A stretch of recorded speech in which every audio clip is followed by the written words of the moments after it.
ওর একটা পা একবার একদম গোড়ালি থেকে কেটে গেছে। ওর মায়ের মতো করে যতই দেখি, ওর মায়ের দরকার এখন এই মুহূর্তে। ও কিন্তু মৃত্যুর সাথে পাঞ্জা লড়ছে। তোমাদের গ্রাম কোথায় বলতে পারো? ঢাকা মেডিকেল কলেজ হাসপাতালের 203 নম্বর ওয়ার্ডের 7 নম্বর বেডে মৃত্যু যন্ত্রণায় কাতরাচ্ছে আশরাফুল। সেদিকে তাকালে যে মর্মান্তিক দৃশ্য চোখে পড়ে তাতে কেঁপে উঠবে যে কারো হৃদয়। যে অবস্থা এখন আমরা দেখতেও খারাপ লাগে। রাত্রেবেলা পানি আমরা উঠি, আর পরে যা চাই তাই মুখের সামনে দিয়ে খাবার টাবার করি, যেহেতু আর গার্জিয়ান নাই ভাই। মাদ্রাসায় পড়াশোনা করতে? মাদ্রাসার নাম জানো? 6 বছর বয়সী এই শিশুটির কোমরের নিচের অংশ শরীর থেকে বিচ্ছিন্ন হয়ে গেছে। নাভির নিচ থেকে পুরোটাই সাদা ব্যান্ডেজে বাঁধা অবস্থায় বেডে শুয়ে আশরাফুল কখনো শুধু ফ্যাল করে তাকাচ্ছে, কখনো কুঁকড়ে যাচ্ছে যন্ত্রণায়। কোনো এক স্টেশন থেকে ট্রেনের ছাদে উঠে পড়েছিল আশরাফুল। কোথা থেকে উঠেছিল কিংবা কোথায় যাচ্ছিল এখন আর মনে নেই কিছুই। চলন্ত ট্রেন থেকে পিছলে পড়ে ট্রেনের চাকার নিচে ঢুকে যায় আশরাফুল। মুহূর্তেই বিচ্ছিন্ন হয়ে যায় শরীরের নিচের অংশ। সেখান থেকে কে বা কারা উদ্ধার করে হাসপাতালে এনেছে তা জানা নেই ছোট্ট শিশু আশরাফুলের। আশরাফুলের দেওয়া তথ্য অনুযায়ী সে মাদ্রাসার ছাত্র। মা বাবা আর নিজের নাম বলতে পারলেও কোনো ঠিকানা মনে নেই এই মুমূর্ষু শিশুটির।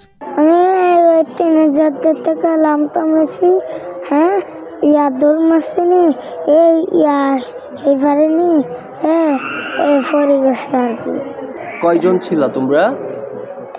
আমি একজন। তোমার বাবার নাম কি? আব্দুল। মার নাম? কাদিজা।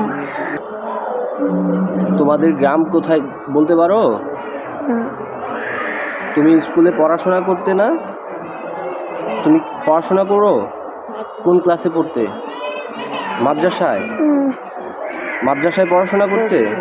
মাদ্রাসার নাম জানো?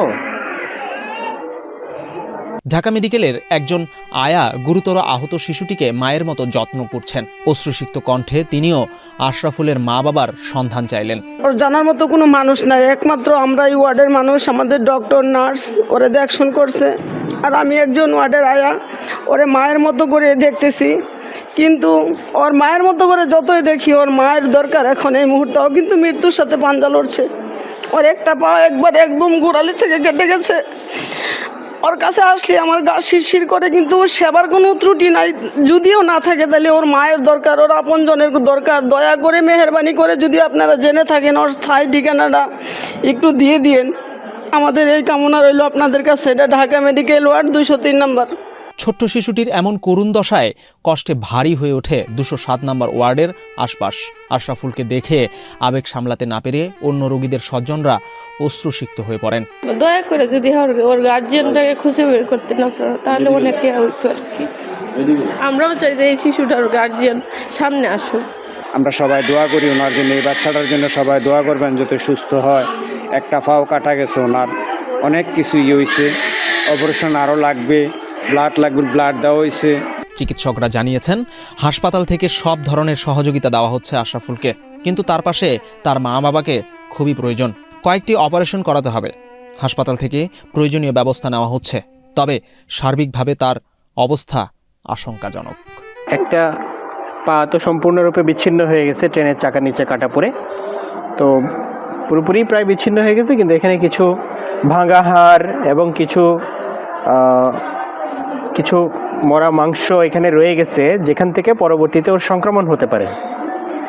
এবং ও যদি নিয়মিত পায়খানা করে পায়খানা রাস্তা দিয়ে, তাহলে সেখান থেকে পায়খানা এসে যদি এখানে সংক্রমণ হয়ে যায় তখন কিন্তু ওকে বাঁচানো মুশকিল হবে।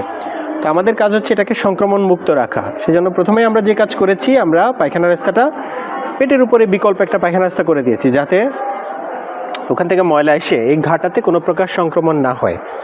এখন এখানে যে মৃত টিস্যু এবং মৃত হাড্ডি আছে, ওগুলোকে আরেকটা অপারেশন করে, সার্জিক্যাল ডিব্রাইডমেন্ট আমরা বলি, তো এই অপারেশনটা করে এই মৃত টিস্যু এবং হাড়গুলোকে ফেলে দিয়ে এটাকে সংক্রমণ মুক্ত রাখতে হবে নিয়মিত ড্রেসিং করার মাধ্যমে।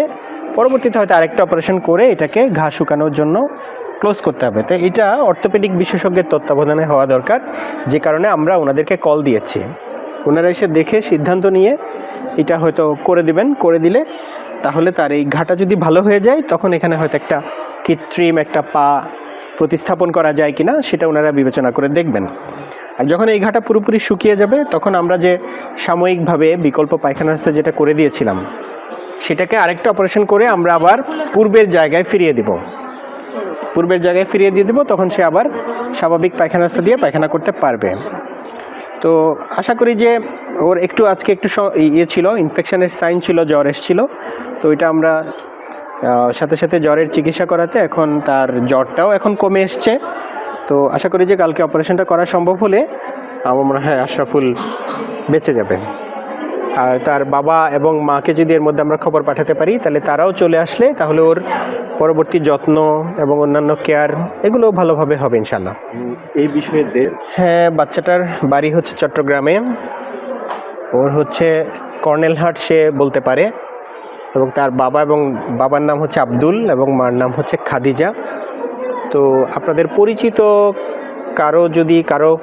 আপনাদের কারো যদি পরিচিত হয় অথবা যদি মনে করেন যে আরও কিছু সোশ্যাল মিডিয়াতে জানালে তার পরিচিত বাবা মাকে খুঁজে পাওয়া যেতে পারে, তাহলে আমি আহ্বান করব যে বাচ্চাটা যাতে তার বাবা মাকে খুঁজে পায়, সেজন্য সবাই যাতে একটু উদ্যোগী হন।